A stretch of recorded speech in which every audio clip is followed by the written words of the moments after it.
మీరు ఎప్పుడైనా పెంటాగ్రామ్ అనే ఈ సింబల్ ని చూసారా? ఇది ఒక ప్రాచీనమైన శక్తివంతమైన సింబల్. కానీ ఇది ఎలా ఉపయోగించబడుతుందో మీకు తెలుసా?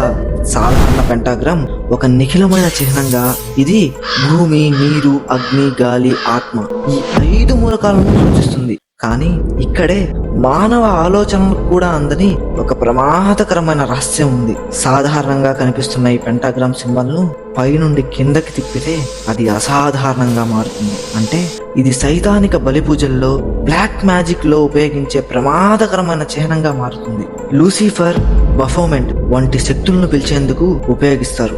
ఈ రివర్స్ చేసిన పెంటాగ్రామ్ చిహ్నాన్ని సైతానిక బలి పూజల్లో, బ్లాక్ మ్యాజిక్ మంత్రాల్లో దుష్ట శక్తులను ఆహ్వానం చేసుకోవడానికి గూఢ సంఘాలు హానికరమైన తాంత్రిక పద్ధతుల్లో వాడతారని చరిత్ర చెబుతుంది. ఈ పెంటాగ్రామ్ సింబల్ ను పొరపాటున కూడా ఉపయోగించవద్దు. ఇది సాధారణ చిహ్నం అయితే కాదు. అప్రమత్తంగా ఉండండి. ఇలాంటి మరిన్ని మిస్టరీస్ తెలుసుకోవాలంటే ఇంకెందుకు ఆలస్యం, the lights off history channel ని సబ్స్క్రైబ్ చేయండి.